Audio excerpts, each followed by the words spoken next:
નમસ્કાર વિદ્યાર્થી મિત્રો, આજે આપણે ચેપ્ટર 6 ની અંદર આગળ વધીએ. લાસ્ટ લેક્ચરની અંદર જુદી જુદી પ્રક્રિયાઓમાં અલગ અલગ એન્થાલ્પી વિશે વાત કરતા હતા. આપણે દહન એન્થાલ્પી, ગલન એન્થાલ્પી અને જલીયકરણ એન્થાલ્પી વિશે ચર્ચા કરી. જ્યારે જલીયકરણ એન્થાલ્પીની વાત કરતા હતા તો એની અંદર આપણે જોયું કે ભાઈ ડેલ્ટા સોલ્યુશન H બરાબર delta lattice enthalpy plus delta hydration enthalpy. તો જે જલીયકરણ એન્થાલ્પી હતી, હાઇડ્રેશન એન્થાલ્પી, એની ચર્ચા આપણે લાસ્ટ લેક્ચરમાં કરી. પણ લેટાઇસ એન્થાલ્પી શું છે એ સમજવા માટે આપણે એક બોન હેબર ચક્ર ભણવાનું છે. NaCl ના ઉદાહરણ દ્વારા લેટાઇસ એન્થાલ્પી સમજશું. અને સૌથી પહેલાં એની વ્યાખ્યા જોઈએ કે લેટાઇસ એન્થાલ્પી એટલે શું. તો કે કોઈ પણ ઘન સ્વરૂપની અંદર NaCl ની જ વાત કરીએ તો NaCl ની જે સ્ફટિક રચના છે એમાં Na અને Cl એકબીજાની આજુબાજુ ગોઠવાયેલા છે.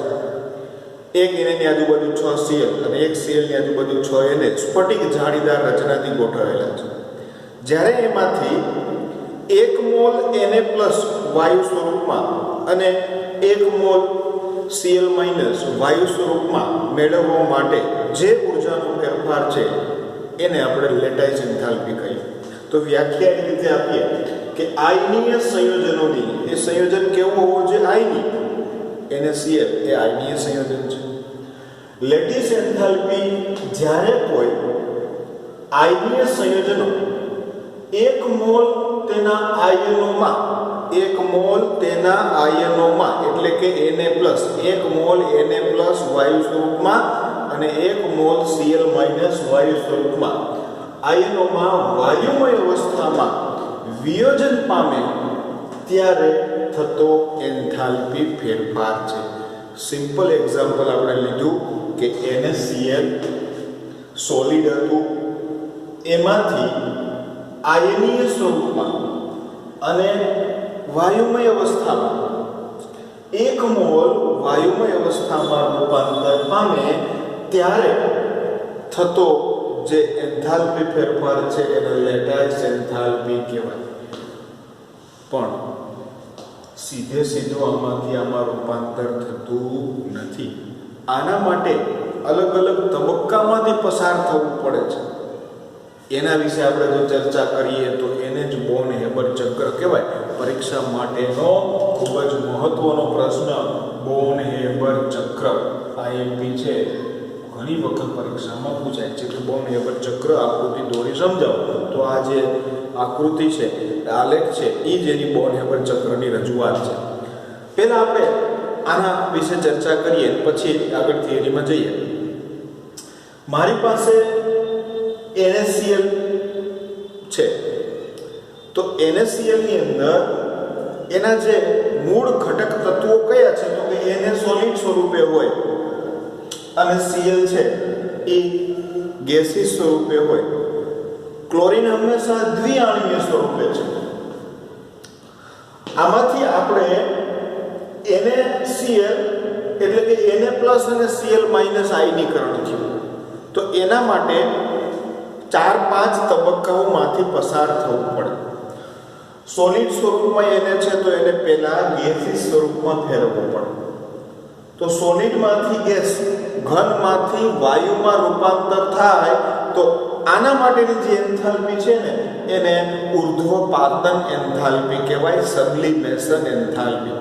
એટલે કે પહેલા જો અહીંથી આ જે ચાર્ટ છે ને અહીંથી આપણે લેશું કે ભાઈ Na સોલિડમાંથી Na ગેસની અંદર રૂપાંતર થાય તો એની એન્થાલ્પીને સબ્લિમેશન એટલે કે ઉર્ધ્વપાતન એન્થાલ્પી કહેવાય. તો એમાં કેટલો ફેરફાર છે? તો કે પ્લસ 108.4 કિલોજૂલ પ્રતિ મોલ ઉષ્માનો ફેરફાર થાય છે. હજી Cl2 છે અને ગેસ જ છે. પહેલા Na ની જ વાત કરી, Na સોલિડમાંથી Na ગેસ. આપણે તો ક્યાં લઈ જવાનું છે? Na plus. હજી તો Na જ છે. તો Na માંથી Na પ્લસ કરવું હોય તો એનું આયનીકરણ કરવું પડે. એટલે કે એક ઇલેક્ટ્રોન ગુમાવે અને એનું આયનીકરણ થાય તો એ એન્થાલ્પીને આયનીકરણ એન્થાલ્પી કહેવાય. એના માટે જરૂરી ઉર્જા 495.6 કિલોજૂલ પ્રતિ મોલ છે, એને આયનીકરણ એન્થાલ્પી કહેવાય.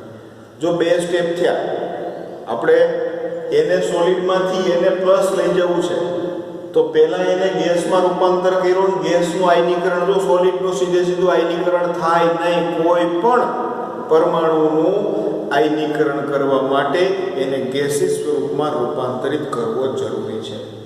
ઓકે, હવે એને પ્લસ થઈ ગયું. ઓકે, તો એનું કામ પૂરું થઈ ગયું. હવે Cl ની વાત કરીએ તો Cl એના મૂળભૂત એટલે કે ડાયક્લોરિન Cl2 સ્વરૂપે હોય છે. જો અહીંથી એમને લઈ ગયા, અહીંયા લઈ ગયા, અહીંયા સુધી લઈ ગયા.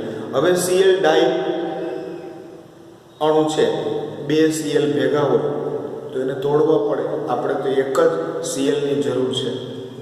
તો એ જે બંધને તોડવા માટેની એન્થાલ્પી એટલે બંધ વિયોજન એન્થાલ્પી, જેને ડેલ્ટા બોન્ડ H તરીકે ઓળખવામાં આવે છે. તો Cl2 માંથી એક Cl મેળવવા માટે જે બંધ વિયોજન એન્થાલ્પી છે 121 કિલોજૂલ પ્રતિ મોલ છે. એને 1/2 કર્યું છે, કારણ કે આપણે અહીંયા પણ એક જ Cl ની જરૂર છે એટલે 1/2 લીધું છે. 121 કિલોજૂલ પ્રતિ મોલ. એને પ્લસ થઈ ગયું, Cl થઈ ગયું. આપણે તો શું જોઈએ? Cl માઇનસ, એટલે કે એક ઇલેક્ટ્રોન મેળવે, અને જો મેળવે તો એ એન્થાલ્પીને શું કહેવાય? ઇલેક્ટ્રોન પ્રાપ્તિ એન્થાલ્પી ડેલ્ટા EgH, અને એનું મૂલ્ય છે -348.6 કિલોજૂલ પ્રતિ મોલ, એટલે Cl માઇનસ થઈ ગયું. હવે એને પ્લસ અને Cl માઇનસ આ બંને જો જોડાય અને એને Cl બને, અથવા તો આનાથી વિરુદ્ધ થાય કે એને પ્લસ માંથી એને Cl માંથી એને પ્લસ અને Cl માઇનસ બને, એ જે એન્થાલ્પી ફેરફારને લેટાઇસ એન્થાલ્પી કહેવામાં આવે છે. આમાંથી આમાં જાય અને આમાંથી આમાં જાય, એન્થાલ્પી સરખી પણ એની સંજ્ઞા બદલી જાય. એકમાં પ્લસ આવે તો એકમાં માઇનસ આવે. આ જે વાત છે એ રિએક્શન એન્થાલ્પી. ગયા મુદ્દાની અંદર આપણે ભણી ગયા હતા કે પ્રક્રિયકોની, વાયુમય પ્રક્રિયકોની એન્થાલ્પીનો સરવાળો માઇનસ વાયુમય નિપજોની બંધ એન્થાલ્પીનો સરવાળો, જેને આપણે રિએક્શન એન્થાલ્પી કહીએ, અને એ આવ્યું છે 411.2. આ ચક્રની વિશેષતા એ છે કે જ્યારે બધી જ એન્થાલ્પીનો સરવાળો કરવામાં આવે ને તો એ શૂન્ય થાય. બોન-હેબર ચક્રની બધી જ એન્થાલ્પીનો જ્યારે સરવાળો કરવામાં આવે ત્યારે શૂન્ય થાય. તો હેસનો નિયમ આપણને કહી ગયો કે કોઈ એક એન્થાલ્પી મેળવવી હોય તો આ જે બીજા સ્ટેપ છે એ બધી એન્થાલ્પીનો સરવાળો કરો તો આપણે લેટાઇસ એન્થાલ્પી મેળવી શકીએ. જોઈએ કઈ રીતે થાય છે કે Na પ્લસ અને Cl માઇનસ સોલિડમાંથી Na પ્લસ ગેસ અને Cl માઇનસ ગેસમાં રૂપાંતર કરવા માટેની જે એન્થાલ્પી છે એને લેટાઇસ એન્થાલ્પી કહેવાય, અને 788 કિલોજૂલ પ્રતિ મોલ છે. આમાંથી આમાં જાવ તો 788, આમાંથી આમાં જાવ તો -788. પ્રયોગ દ્વારા લેટિસ એન્થાલ્પી સીધી રીતે નક્કી કરવી અશક્ય છે. સીધી લેટિસ એન્થાલ્પી મેળવી શકાતી નથી. એટલા માટે જ આ બીજી એન્થાલ્પીઓનો સહારો લેવો પડે છે. આપણે એક એન્થાલ્પી આકૃતિ રચીએ, આને કહેવાય એન્થાલ્પી આકૃતિ, અને જેને બોન-હેબર ચક્ર કહેવામાં આવે છે. એન્થાલ્પી આકૃતિ, અને જેને આપણે કહીશું બોન-હેબર ચક્ર. આપણે NaCl ની લેટિસ એન્થાલ્પી નીચેના તબક્કાઓ પરથી ગણશું. 5 તબક્કાઓ કર્યા છે. પહેલો તબક્કો ઉર્ધ્વીકરણ એન્થાલ્પી ડેલ્ટા SUBH, સબ્લિમેશન એન્થાલ્પી. જો પહેલો તબક્કો આ લીધો છે, આ પહેલો તબક્કો. શું થાય છે એમાં? તો કે એને સોલિડમાંથી એને ગેસમાં રૂપાંતર થયું. કઈ એન્થાલ્પીની વાત આવી? તો કે ઉર્ધ્વીકરણ એન્થાલ્પી. કેટલી છે? 108.4 કિલોજૂલ પ્રતિ મોલ. પેલો એને સોલિડમાંથી એને ગેસ બન્યો. હવે એને ગેસમાંથી એને પ્લસ કરવું છે, એટલે કે આયનીકરણ કરવું છે, એક ઇલેક્ટ્રોન ગુમાવવો છે, તો એને આયનીકરણ એન્થાલ્પી ડેલ્ટા IH છે. એને ગેસમાંથી એક ઇલેક્ટ્રોન ગુમાવી એને પ્લસ ગેસ બને છે, આયનીકરણ એન્થાલ્પી 496 કિલોજૂલ પ્રતિ મોલ છે. બીજું સ્ટેપ થઈ.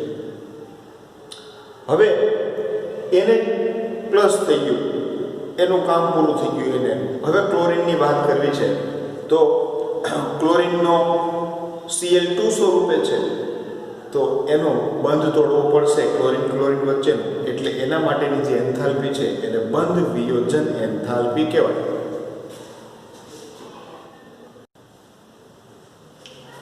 બંધ વિયોજન એન્થાલ્પી એટલે કે જે ડાયક્લોરીન હતું, Cl2 હતું, એટલે કે ક્લોરીન ક્લોરીન વચ્ચેનો એક સહસંયોજક બંધને તોડવા માટેની જે ઉર્જા છે એને બંધ એન્થાલ્પી કહેશું. અને એ કેટલી છે? 121 કિલોજૂલ પ્રતિ મોલ. આપણે ક્યાં સુધી પહોંચવું છે? Na પ્લસ અને Cl માઇનસ. Na પ્લસ મળી ગયો, હજી Cl માઇનસ નથી મળ્યો, માઇનસ ખાલી Cl જ મળ્યો છે.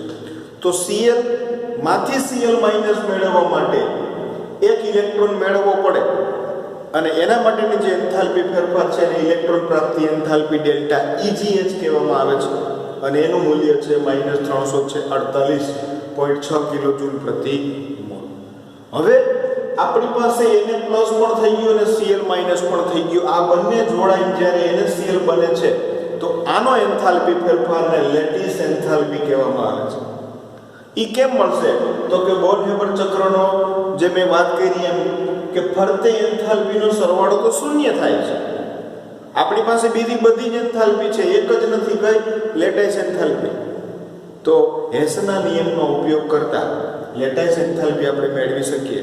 આ રિએક્શન એન્થાલ્પી, આ એની સબ્લિમેશન એન્થાલ્પી, એના પછી 121 એટલે બોન્ડ એન્થાલ્પી, 496 આયનીકરણ એન્થાલ્પી, અને છેલ્લે ઇલેક્ટ્રોન પ્રાપ્તિ એન્થાલ્પી. આ બધાનો જો સરવાળો કરીએ હેસના નિયમ મુજબ તો આપણને લેટાઇસ એન્થાલ્પી મળે, અને એ કેટલી થઈ? +788 કિલોજૂલ પ્રતિ મોલ. જો પ્રક્રિયા વિરુદ્ધ થાય તો આ -788 કિલોજૂલ પ્રતિ મોલ. આ પ્રક્રિયા માટે એટલી ઉર્જા આપવી પડે.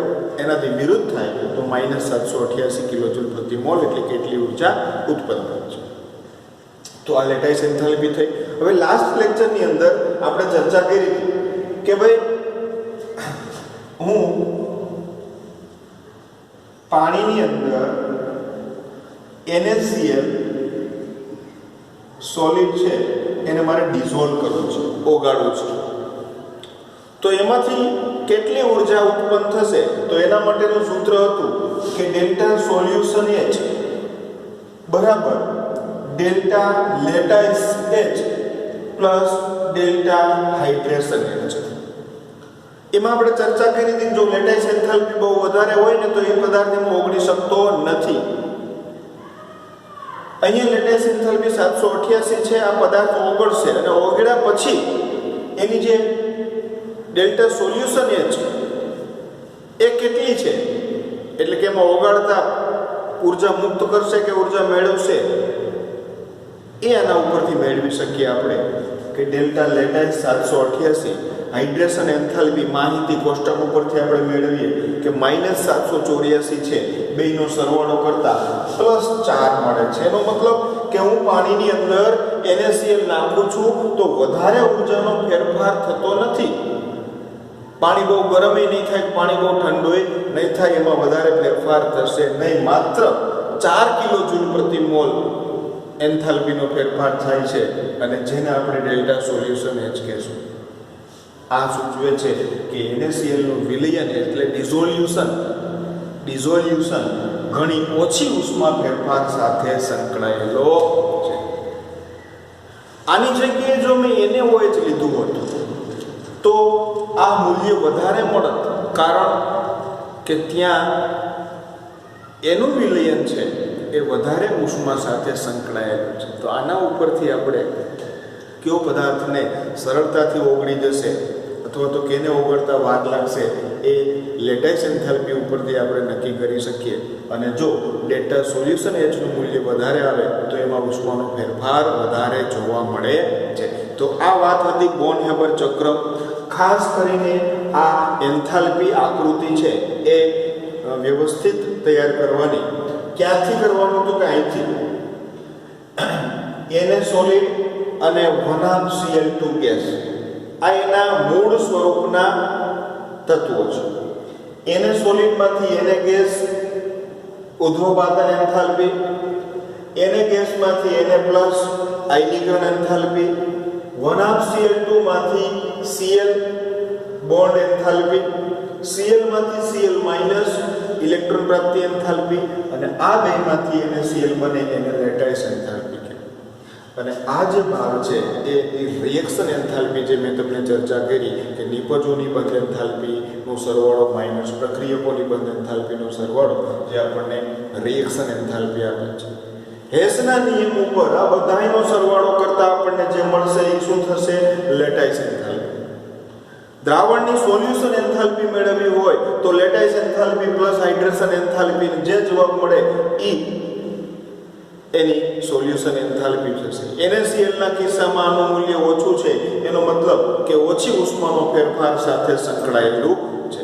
તો આ રીતે બોન હેબર ચક્ર પરીક્ષામાં ખૂબ મહત્વનો મુદ્દો છે. આના જે એન્થાલ્પી છે એ તમારે યાદ રાખવી પડશે, કારણ કે આ વસ્તુઓ છે એ ગણતરીની અંદર બતાવવી પડે.